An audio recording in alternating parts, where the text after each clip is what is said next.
Hey, how you doing everybody? This is Cash Sports and I'm excited to get into this video today because we're going to be talking about the first couple games of the NBA playoffs, and we're just fresh off the Nets and Celtics game where Jason Tatum had just hit a buzzer beater to grab the first game in Boston against the Nets. So Artem, man, give me your thoughts on what you think about this Celtics and Nets matchup based off the first game. Well, I'm going to say, their streak ain't going to last. Nets are going to have a comeback. You see, KD didn't have too good of a game, which is pretty much what sold them.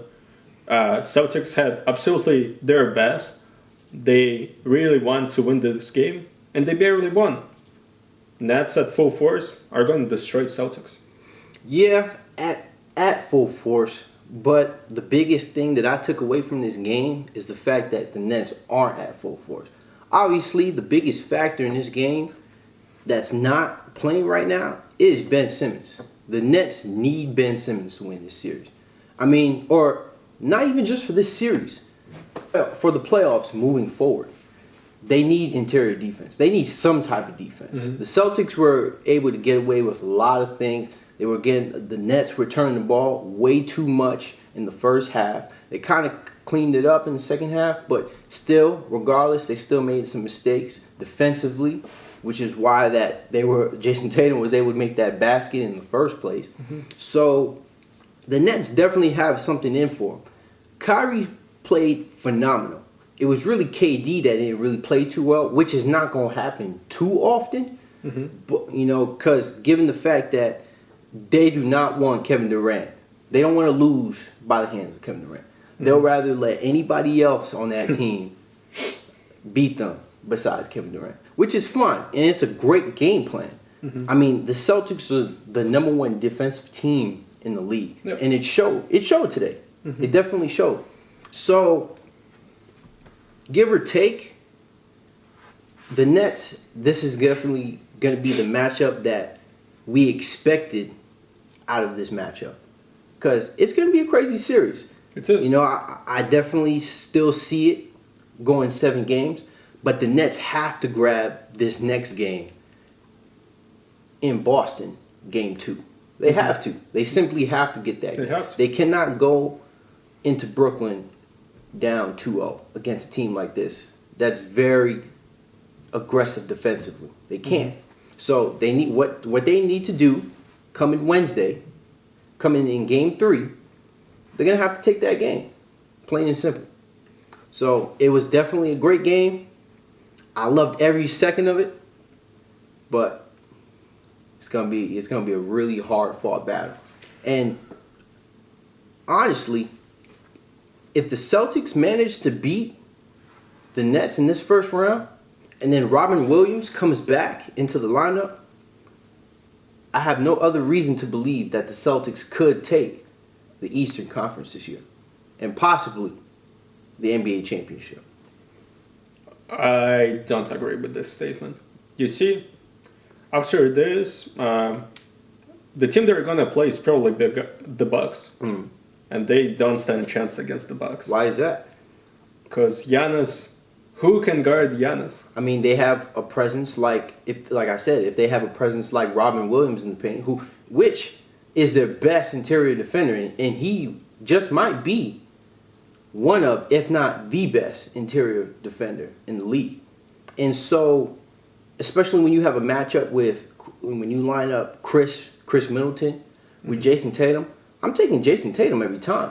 I mean, look what he was doing against Kevin Durant. And Kevin Durant is not just some subpar defender. Jason Tatum knows Kevin Durant. He knows his style of play. He knows what type of shots he can get on Kevin Durant. And I've seen that for a while now.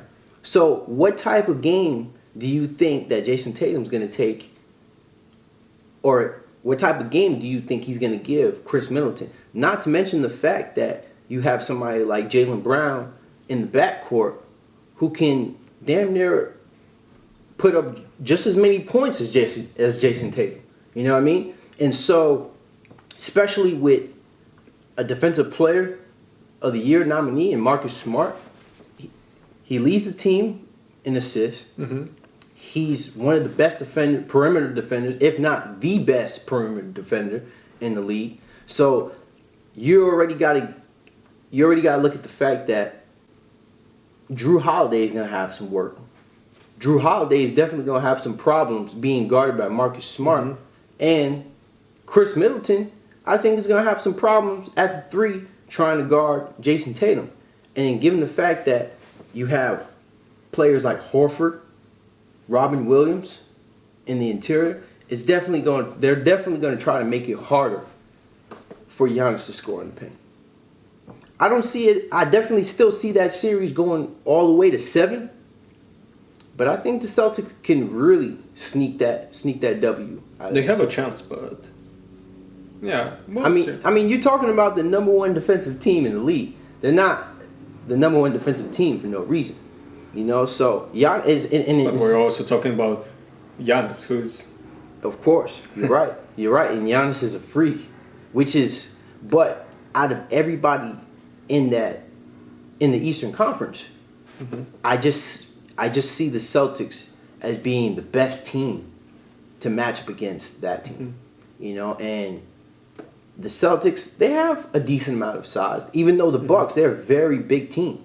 You have players, obviously Giannis, Portis, Lopez, Chris Middleton. Like those are big guys. That's a big lineup. So, give or take, I still see the Celtics having just a tiny hair above the Bucks in this matchup. Okay. But I still got the Nets taking it. So, and hopefully Ben Simmons can get back into the lineup, and then we start to see the Nets at full potential or at full capacity, and then things are going to really start to spice up in the NBA playoffs. So now we're going to talk about Raptors and 76ers. So Raptors and 76ers, I mean, pretty much went the direction as we thought it was going to go. I don't see the Raptors necessarily getting swept by the 76ers. I can see one game stolen. Now, do I still see it going to 6? I can still see it going to 6. But the Raptors just had some injuries throughout this whole year. And now it's starting to show. And so now you have a team like the 76ers where they don't have anybody to stop Joel Embiid. And even if Joel Embiid doesn't have a great game, look at what Tyrese Maxey did. He was definitely the X factor of that game. And I'm talking about he had 38 points in that playoff game. So, I mean, James Harden didn't have a particularly the greatest game, but as a point guard, he definitely did his job. He didn't need to be aggressive too much as a scorer. You know, he racked up double-digit assists, which got guys open, which gave the ability for the 76ers offense to be a lot more fluid. He turned up in the second half. Like the first half, he was pretty bad, but in the second half, he did turn up. Certainly. And so the 76ers just need to keep this rhythm going, moving on forward. But into the next round, things are gonna start to heat up, and a lot more is gonna have to be required of James Harden if the Sixers hope to go further down in the NBA playoffs. But as of right now, I don't think there's too much to take away from this series, unless you got something you want to add on to it. No, but you gotta acknowledge the young talent of Scotty Barnes. I think he played really good that game. Like he was probably the best player on the Raptors on that game. I'm pretty confident that he's gonna win Rookie of the Year. I don't know. I think there's something to be said about Evan Mobley. I mean, he played pretty well this year also. Yeah, but he's out already. Yeah, but that doesn't alleviate the fact that, some can still win Rookie of the Year. He can still win Rookie of the Year even though he didn't make the playoff. He was just on a better team. It's not the same as, being on the Raptors than being on the Cleveland Cavaliers. The Cavaliers haven't made the playoffs since LeBron left the team. Or they haven't had much success since LeBron has left the team. So, that being said, I still see 76ers going in the direction as it should be and still probably win this game by 6. I hope the Raptors can still make it competitive, though. But last game definitely wasn't as competitive as it should have been. Yeah, it wasn't. So, now the next game. Mavs and Utah. So, this game is a little bit controversial, in my opinion, only because of the simple fact that Luka Doncic is playing. And I just hate when superstars get injured in the playoffs because it takes away from the playoffs. It takes away from the game. I mean, I know that it happens, but at the end of the day, we would still want to see the best play against the best. But that being said, Utah Jazz against the Mavericks, it was definitely a close one. Yeah. For sure. And the Mavericks, just because they don't have Luka, doesn't mean anything to them. They're still out there. They're still trying to be competitive. They're still trying to play. And they're still trying to be into the series. Because they know if they can at least tie it and go game 3 back in Dallas, and hopefully Luka can get back into the series, there's still a chance that the Mavericks can take this series. Yeah. You know, but I think Donovan Mitchell has something to say about this.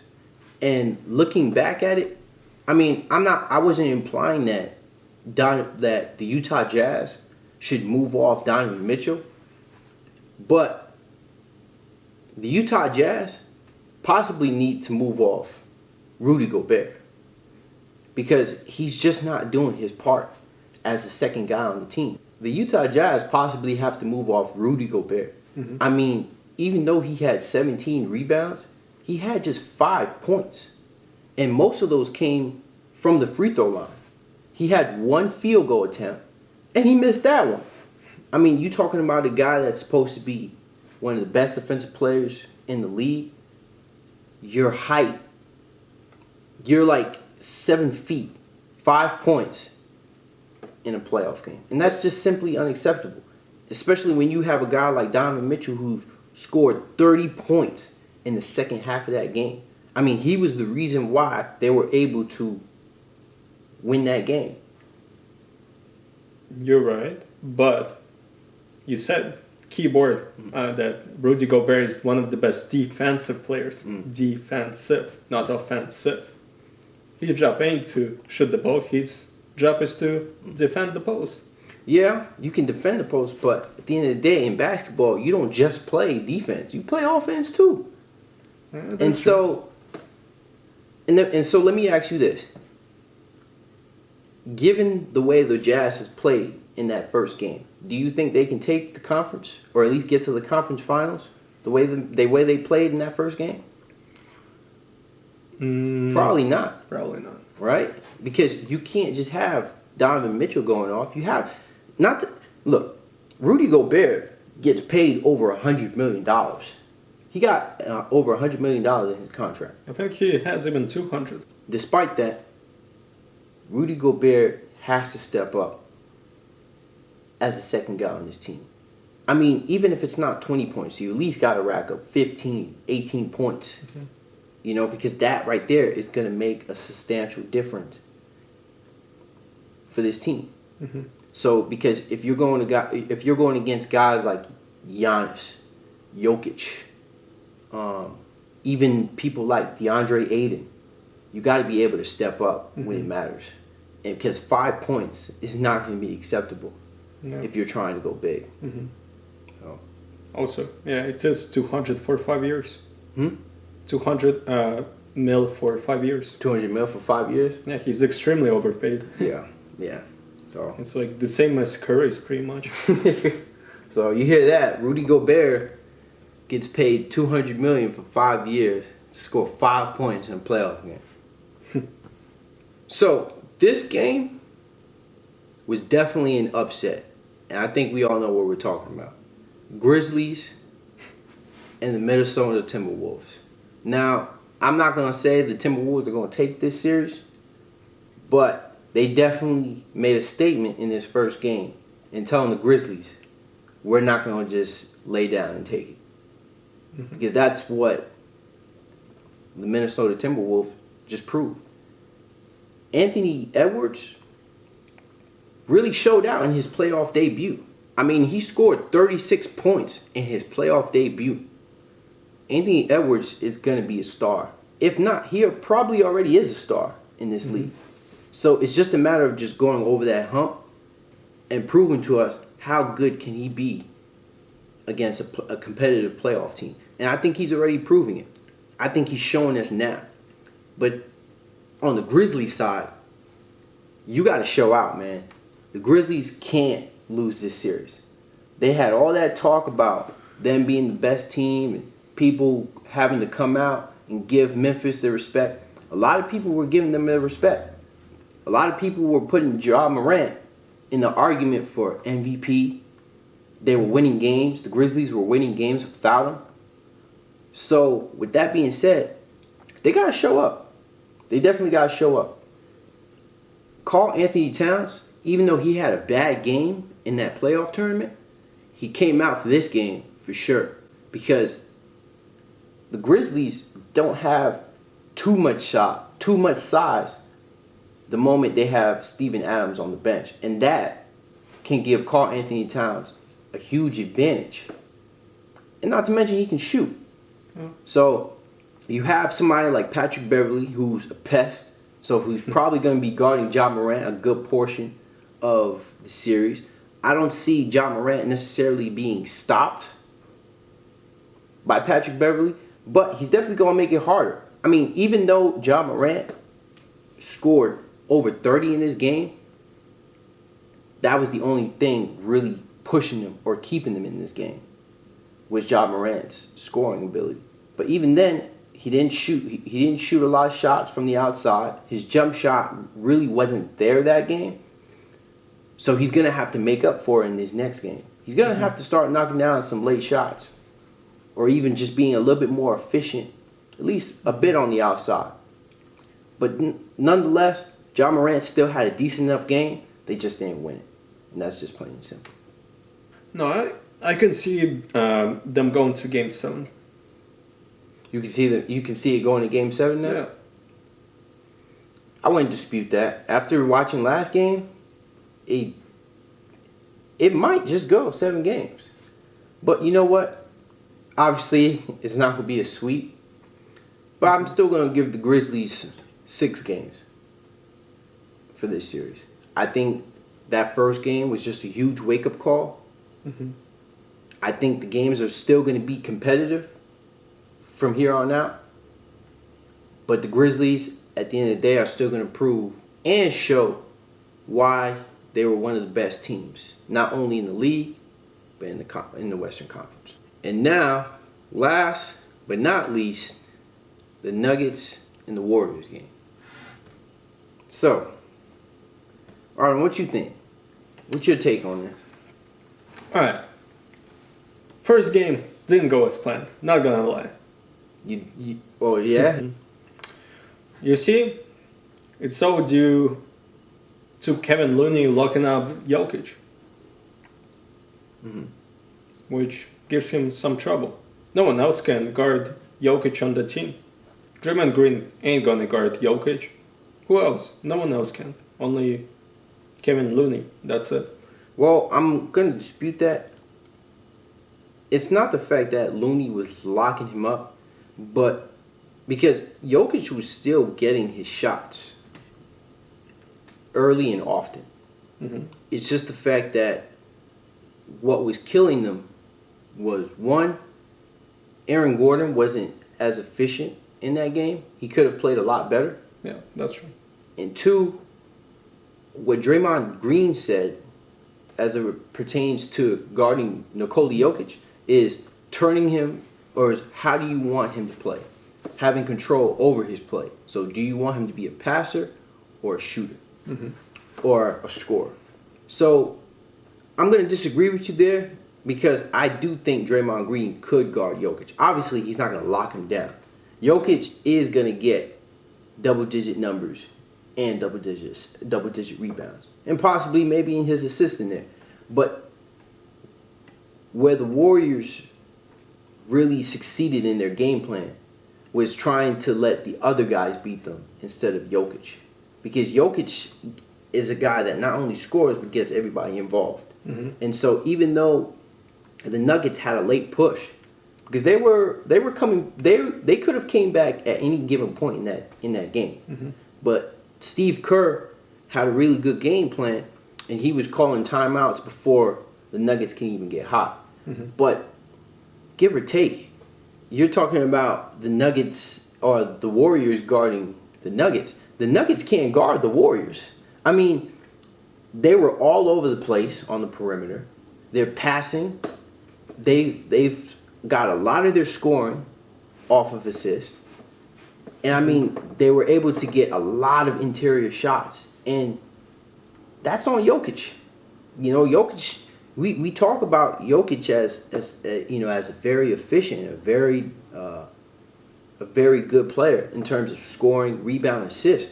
But you can't gloss over the fact that his defense is something you got to look into. Not to say he's trash as a defensive player, but it's hard for a player of his caliber to play both ends. Mm-hmm. So, give or take, the Nuggets, as far as the defensive assignment, they definitely have a lot of work on their hands. And like I said before, their backcourt, they don't have no answer for their backcourt. I mean, Klay Thompson, he can go up at any time. Steph Curry didn't have a particularly great game, only had 16 points. But the key factor of that game was Jordan Poole. You had somebody like Jordan Poole go off. No, Jordan Poole went off, but we can see, like I've said in the previous videos, the Warriors aren't even run by their top players no more. Curry, Klay Thompson, they're not leading the team anymore. Yeah, but they don't. It's Wiggins and even Jordan Poole right now. But they don't need to lead the team. To win the playoffs, you don't have to be led by your key players. Sometimes you got to let the guys be hot. You got to let the guys that are hot be hot. And Jordan Poole was definitely hot that game. Mm-hmm. I mean, he had a pool party. That's how that game was going. You know, he was able to knock down most of his shots that game. I mean, he had 30 points. And with the addition of Steph Curry still scoring his 16 points. And didn't even have a great game. That was just a tune-up game. So, Steph Curry and Klay. Remember, at the end of the season, Klay Thompson was scoring 41 and 33 in his last couple games as the leading scorer. So, the key thing about the Warriors is that they don't have to have one particular guy going off. But as long as they're playing really good team basketball, and they just need one guy to go off. Because at the end of the day, even if that one guy goes off, where you have a Jordan Poole, you can't sag off Klay Thompson. You can't sag off Steph Curry. You get what I'm saying?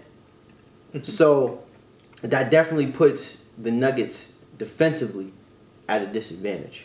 Yeah. For sure.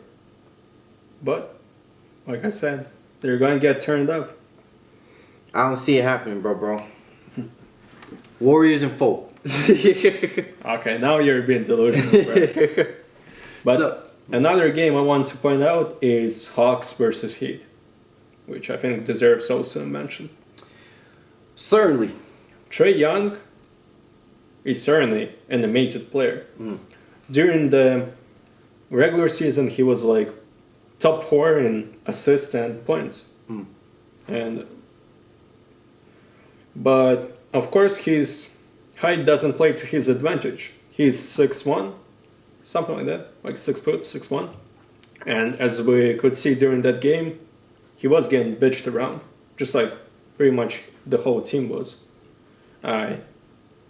So they need to work out their offense to, somehow, to play around that defense he has. And I'm going to cut it to you straight. They're not going to figure this offense out. I mean, Trae Young is a competitor. He's one of the best competitors in today's game. So, even though he had such a horrible game, I mean, the Heat are a smart basketball team. I just think Miami Heat just simply have way too much firepower for the Hawks to deal with defensively. And just plain and simple, I just think Miami Heat are just an overall better team. And there's a reason why they're the #1 team in the East. Well, we'll see in the coming games. We'll see. All right, everybody. Thank you for watching Cashboard. If you like our content, please like, subscribe, and comment under the videos to let us know what you think.